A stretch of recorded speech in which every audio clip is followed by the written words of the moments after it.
దేవుని నామాన్ని బట్టి మీ అందరికీ నా వందనాలండి. ఒక ప్రత్యేకమైన అంశాన్ని విశ్వాసులను ఉద్దేశించి నేను చెప్తున్నాను, జాగ్రత్తగా వినండి. ప్రకటన గ్రంథంలో చిన్న షార్ట్ మెసేజ్ కాబట్టి వచనాలన్నీ నేను చూపించలేకపోతున్నా. లేదనుకోకండి, లేదంటే మీరు కామెంట్లో పెట్టండి, నేను వెంటనే మీకు వచనం చూపిస్తా. చూడండి, ప్రకటనలో ఆఖరి అధ్యాయంలో ఒక మాట అన్నాడు, ఇదిగో నేను త్వరగా వచ్చుచున్నాను. దీన్నే ఏమంటారంటే యేసు క్రీస్తు రాకడా అంటారు. చూడండి, యేసు రాకడా, క్రీస్తు రాకడ రెండు రకాలు. కొంతమంది మూడు అనుకుంటారు, కాదే కాదు. క్రీస్తు రాకడ రెండు రకాలు.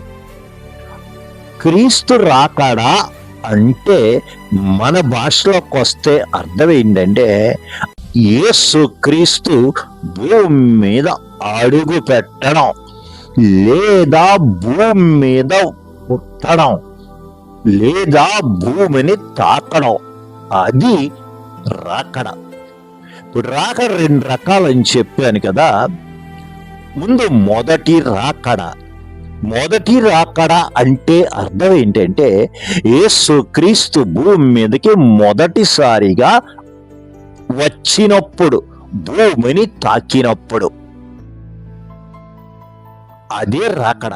ఇప్పుడు మొదటి రాకడ జరిగిపోయింది. ఏంటంటే యేసు క్రీస్తు నరావతారిగా భూమి మీద జన్మించాడు, భూమిని తాకాడు. ఇది మొదటి రాకడ. రాకడ అంటే ఆ దేవాది దేవుడు భూమి మీదకి రావడం, అదే రాకడ. యోహాను సువార్త 1వ అధ్యాయంలో ఆదియందు వాక్యముండెను, వాక్యము దేవుని యొద్ద ఉండెను, వాక్యము దేవుడై ఉండెను. కింద లైన్లో ఆ వాక్యం అంటే ఆ దేవుడే శరీరధారి అయి భూమి మీదకి వచ్చి మన మధ్య నివసించను. యేసు పుట్టేశాడు. మొదటి రాకడ అయిపోయింది. ఇక ఇప్పుడు జరగవలసింది రెండవ రాకడ. అంటే యేసు క్రీస్తు మరొకసారి భూమి మీదకి అడుగు పెట్టడం, రెండవ రాకడ. మీరు జకర్యాలో చూసినట్లయితే స్పష్టంగా జకర్యాలో మీకు ఆ విషయము ఉంది. ఏంటంటే జకర్యా 14:4లో ఆ దినమున యేసు క్రీస్తు ఒలీవల కొండ మీద అడుగు పెట్టగా ఒలీవ కొండ విడిపోయింది అని ఉంటది అక్కడ. జకర్యా 14:4. అంటే రెండవసారి యేసు క్రీస్తు భూమి మీదకి ఎప్పుడు వస్తాడంటే, రెండవసారి ఆయన ఎక్కడికి వస్తాడంటే ఆ యొక్క ఒలీవ కొండ మీద ఆయన కాలు పెడతాడు. ఇది రెండవ రాకడ, మళ్ళీ భూమి మీద అడుగు పెట్టడం.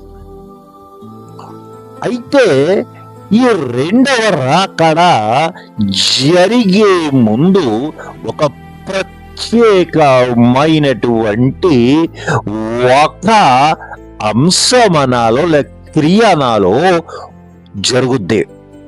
ఏంటంటే 1 తెస్సలోనికీయులు 4:16-17లో ఏమని చెప్తుందంటే యేసు క్రీస్తు వచ్చినప్పుడు ఆ మేఘమండలం ఆకాశ మండలానికి వచ్చినప్పుడు అక్కడ స్పష్టంగా రాయబడదు, మనము మేఘముల మీద ఆయనను ఎదుర్కొనుటకు ఆకాశ మండలమే పడిపోబడదు. ఇది రాకడ కాదు. ఇది అర్థం కాక చాలా మంది 3 రాకడలని వాదిస్తారు. ఇది రాకడ కాదు. రాకడ అంటే ఏంటి? యేసు క్రీస్తు భూమి మీద అడుగు పెట్టడం. ఇది భూమి మీద అడుగు పెట్టలే, మధ్యాకాశానికి వస్తున్నాడు. భూమి మీద ఉన్న మనం మేఘాల మీద ఎదుర్కొనడానికి మేఘమండలానికి, ఆకాశానికి కొనిపోబడతాం. ఇది రాకడ కాదు. రాకడ ముందు జరిగేటువంటి ఒక ప్రత్యేకమైనటువంటి కార్యము.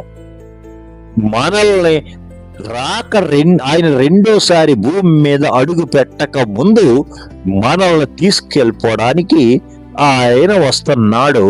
మనం మేఘముల మీద ఆయన్ని ఎదుర్కోవడానికి ఆకాశ మండలానికి వెళ్ళిపోతాం.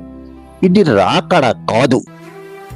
కాబట్టి రాకడ అనేది రెండు సార్లు జరుగుద్ది. ఆ రెండోది జరిగే ముందు మనం ఆకాశ మండలానికి మేఘముల మీద భూమి నుంచి ఆయన్ని ఎదుర్కోవడానికి వెళ్ళిపోతాం. దీన్నే ర్యాప్చర్ అంటారు. తెలుగులో సరైన ట్రాన్స్లేషన్ లేక రహస్య రాకడ అంటారు. కాబట్టి ఇప్పుడు మనం ఏ కాలంలో ఉన్నామంటే యేసు క్రీస్తు ఆకాశ మండలానికి వచ్చి మనల్ని భూమి నుంచి తీసుకెళ్ళిపోవడానికి వచ్చే సమయములో మనం ఉన్నాం. అతి తొందరలో ఇది జరగబోతుంది. కాబట్టి మీరు గుర్తు తెచ్చుకోండి, ఆ రాకడలో ఆయనతో పాటు మేఘమండముల మీద మీరు కొనిపోబడకుండా ఉండినట్లయితే చాలా శ్రమలు, ఓ మాటలో చెప్పడం నరకమే ఇంక గతి. కాబట్టి గుర్తుపెట్టుకోండి, మనల్ని తీసుకెళ్ళిపోవడానికి యేసు క్రీస్తు తొందరలో వస్తున్నాడు. మేఘాల మీద మనం ఆయన్ని ఎదుర్కోవడానికి వెళ్ళిపోతాం. ఇది తొందరలో జరగబోతుంది.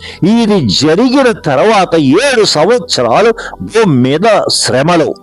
ఆ 7 సంవత్సరాలు పూర్తయిన తర్వాత అప్పుడు యేసు క్రీస్తు ఒలీవల కొండల మీద అడుగు పెడతాడు, భూమిని మళ్ళీ తాకుతాడు. అది రెండవ రాకడ. కాబట్టి గుర్తుపెట్టుకొని, మరి మీరు యేసు రాకడలో ఎత్తబడ్డానికి సిద్ధంగా ఉన్నారా? మేఘమండలం మీద కొనిపోబడ్డానికి సిద్ధంగా ఉన్నారా? గుర్తుపెట్టుకోండి, మనం బతికేది 70 ఏళ్ళు తప్పితే 80 ఏళ్ళు. దీని గురించి ఆలోచించుకోండి. ఈనాడు చాలా మంది విశ్వాసులకి తెలియదు. ఒక తప్పు దారిలో మీరున్నారు. ఈ అప్పులు తీరుస్తాడు, స్వస్థత కావాలి, ఉద్యోగాలు కావాలి, వ్యాపారాలు అభివృద్ధి చెందాలి. చాలా ప్రమాదం. కాబట్టి గుర్తుపెట్టుకొని, మరి యేసు వస్తున్నాడని ఎరిగి తొందరలో ఆ రాకడలో మేఘమండలానికి ఆయనకు వచ్చినప్పుడు మీరు ఆయన్ని కలుసుకోవడానికి సిద్ధంగా ఉండండి. మీ జీవితాలు మార్చుకోండి, మీ పాపాలని విడిచిపెట్టండి. ఈనాడు మనం ఇది తెలుసుకోవాలి తప్ప అబ్రహాం మీద ప్రసంగాలు, లేకపోతే జక్కాయి మీద ప్రసంగాలు కాదు ఈ ప్రపంచానికి ఈరోజు కావలసినవి. యేసు వస్తున్నాడని గుర్తెరిగి మనం ఆయన్ని కలుసుకోవడానికి వెళ్ళవలసిన సమయం అసంబంధమైందని గుర్తెరిగి మీ జీవితాలను మార్చుకోండి. మార్చుకోకపోతే నో ఆల్టర్నేటివ్, రాకల్లో ఎత్తబడరు. ఇక మనకి మిగిలేది నరకమే గతి. కాబట్టి రాకడికి సిద్ధపడండి. దేవుని నామాన్ని బట్టి మీ అందరికీ వందనాలు.